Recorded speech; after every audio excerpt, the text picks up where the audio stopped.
ఇక మొదలెడదామా?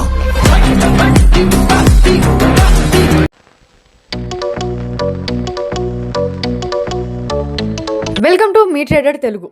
నేను సెన్సెక్స్లో కొంచెం హై ప్రాఫిట్ బుక్ చేశాను కాబట్టి ఈరోజు ట్రేడ్ చాలా కేర్ఫుల్గా ఉండాలనుకున్నాను. సో ఎంత పాసిబుల్ అయితే అంత పాసిబుల్, లైక్ అంత ఫాస్ట్గా ట్రేడ్స్ని క్లోజ్ చేసేయాలనుకున్నాను. ఐదర్ లాస్ వచ్చినా కూడా త్వరగా బుక్ చేసేసి ఆపేయాలనుకున్నాను. ఈరోజు మార్నింగ్ మార్కెట్ ఓపెన్ అవ్వగానే 9:15కి నేను ఒక పీఈ ట్రేడ్ తీసుకున్నాను. 85,000 పుట్ని అరౌండ్ 157 దగ్గరగా బై చేశాను. మార్కెట్ కొంచెం ఫాల్ అయింది. నేను 20,000 దగ్గరగా సెల్ చేసేసాను. అది 18,000 ప్రాఫిట్ ఇచ్చింది. అండ్ నా ట్రేడ్ని నేను అలా కంప్లీట్ చేసేసాను ఈరోజు. అండ్ నేను ఈరోజు మార్కెట్ పడుతుంది అనుకున్నాను, 84,900 బ్రేక్ అవుతుంది, ఇంకా డౌన్ సైడ్కి వస్తుంది అనుకున్నాను. కానీ ఈరోజు మార్కెట్ ఆపోజిట్ డైరెక్షన్కి వెళ్ళింది. చాలా అంటే చాలా పెరిగింది. తర్వాత ఏ ట్రేడ్స్ తీసుకోలేదు, అక్కడితో నా ట్రేడ్ క్లోజ్ చేసేసాను. నేను మార్కెట్లో ఎంత మూమెంట్ వచ్చినా 9:45 మ్యాక్స్ 10:30 తర్వాత ఏ ట్రేడ్స్ తీసుకోను. మార్కెట్లో చాలా అంటే చాలా మూమెంట్ వచ్చినా సరే నేను ట్రేడ్స్ తీసుకోను. దానివల్ల వన్ డే ప్రాఫిట్ వచ్చినా తర్వాత చాలా అంటే చాలా లాస్ అవుతాం. ఇంకొక ట్రేడ్ అని ఒక వ్యూలో చాలా అంటే చాలా లాస్ అవుతాం. అండ్ నా మైండ్ సెట్కి, ఫర్ ఎగ్జాంపుల్, నాకు ఒక 20,000 ప్రాఫిట్ వచ్చింది. 20,000 కొంచెం లాస్ అయ్యి 10,000 వచ్చింది. నాకేమనిపిస్తుంది, అయ్యో 20,000 నాకు కావాలి, అనవసరంగా నేనే వేస్ట్ చేసుకున్నాను, ఇంకొక ట్రేడ్ తీసుకుని 20,000 మళ్ళీ తీసుకొద్దాం అన్న వ్యూలో ఉంటాను నేను. అందుకే నేను ఇంకొక ట్రేడ్ తీసుకొని రిస్క్ తీసుకోను అండ్ ఇంత స్ట్రిక్ట్గా ఉంటాను. బికాజ్ నా పాస్ట్ ఎక్స్పీరియన్స్ చాలా అంటే చాలా ఉన్నాయి. మండుతున్నట్టుంది. మార్కెట్లో జీరో టు హీరో ట్రేడ్స్ అసలు తీసుకోను, ఎందుకంటే అవి జీరోనే అయిపోతాయని నేను చాలా అంటే చాలా బిలీవ్ చేస్తాను. ఈవెన్ అవి హీరో అయినా నేను అంతసేపు ఉంచలేను. ఇప్పుడు నేను 10 రూపీస్ దగ్గర కొంటే అది 100 రూపీస్కి వెళ్ళినా నేను దాన్ని 30 రూపీస్ దగ్గరే సెల్ చేసేసి ఆపేస్తాను. ఆ టైంలో ఎందుకు అన్న వ్యూలో ఉంటాను కాబట్టి. సో నేను అలా జీరో టు హీరో ట్రేడ్స్ అస్సలు తీసుకోను. అండ్ నేను 9:15కే ట్రేడ్ తీసుకుంటాను, 10:30 కల్లా క్లోజ్ చేసేస్తాను. దాని తర్వాత ఎలాంటి ట్రేడ్స్ తీసుకోను నేను. మనం మార్కెట్లో ఒక ట్రేడ్ తీసుకుంటున్నప్పుడు మనకి మోస్ట్ ఇంపార్టెంట్ థింగ్ ప్రీమియం పెరగడం. మార్కెట్ పెరుగుతుందని సిఈ ట్రేడ్ తీసుకున్నా, మార్కెట్ పడుతుందని పీఈ ట్రేడ్ తీసుకున్నా, ప్రీమియం పెరగడం చాలా ఇంపార్టెంట్ ఆప్షన్ బయర్స్కి. మనం అనుకున్న డైరెక్షన్ రైట్ అవ్వడం ఎంత ఇంపార్టెంటో ప్రీమియం పెరగడం కూడా అంతే ఇంపార్టెంట్. మనం మార్కెట్ పెరుగుతుంది అనుకున్నా, మార్కెట్ పెరుగుతుంది, బట్ ప్రీమియం పెరగకపోతే మనం హ్యాపీగా ఉంటామా? లేదు. సో మన డైరెక్షన్ ఎంత ఇంపార్టెంటో ప్రీమియం పెరగడం అంతకన్నా ఇంపార్టెంట్. ప్రీమియంని 4 ఫ్యాక్టర్స్ డిసైడ్ చేస్తాయి: time decay, delta speed, price movement, volatility.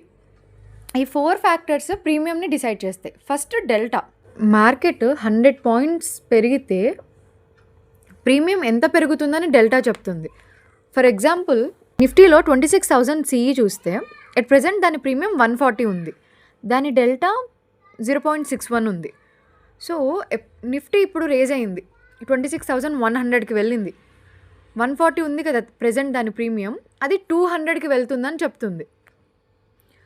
So delta ఏం చెప్తుందంటే మార్కెట్ 100 పాయింట్స్ పెరిగినప్పుడు ప్రెజెంట్ ఉన్న ప్రీమియం ఎంత రేజ్ అవుతుందని చెప్తుంది. నేను మేజర్గా యూజ్ చేసే ఆప్షన్ గ్రీక్ డెల్టా, బికాజ్ నేను ఏది కొనాలి అని దాన్ని చూసే డిసైడ్ అవుతాను. సో మోస్ట్లీ మనం ఏటీఎం దగ్గర ఉన్న డెల్టా బాగుంటుంది, ఓటీఎం దగ్గరది చాలా తక్కువగా ఉంటుంది.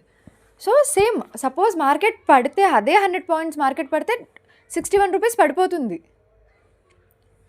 సో డెల్టా అన్నది మార్కెట్ అప్ సైడ్ మూవ్ అయినా ఆర్ మన డైరెక్షన్లో డౌన్ సైడ్ మూవ్ అయినా ప్రీమియం ఎంత పెరుగుతుంది. మనం పీఈ సైడ్ డెల్టా కూడా ఉంటుంది, సేమ్ సిఈ సైడ్ డెల్టా కూడా ఉంటుంది. ఇప్పుడు suppose 26,000 PE side delta 39 rupees ఉంది.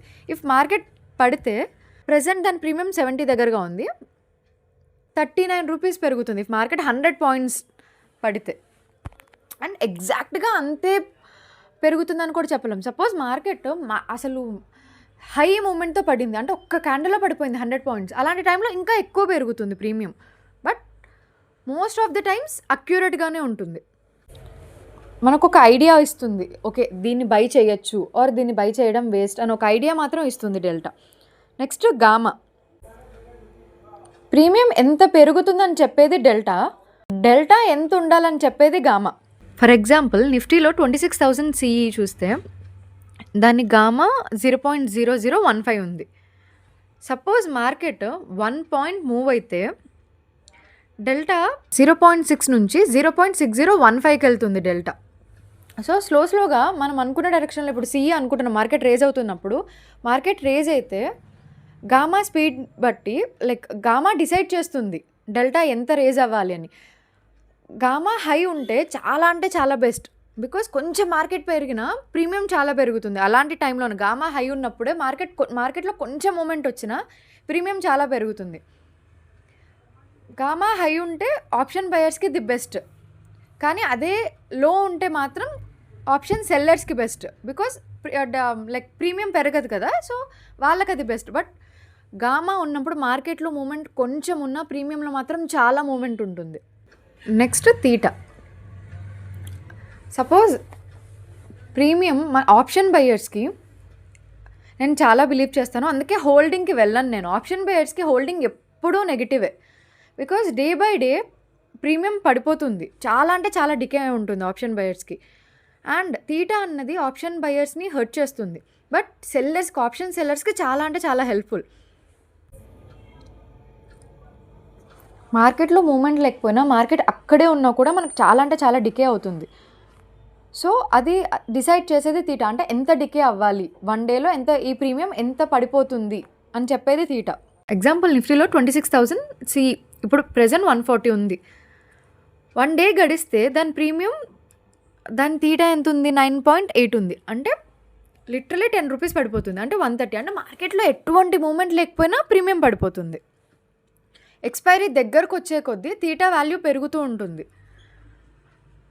బికాజ్ ఆబ్వియస్లీ 0 అయిపోతాయి, అందుకని తీటా వాల్యూ పెరుగుతూ ఉంటుంది.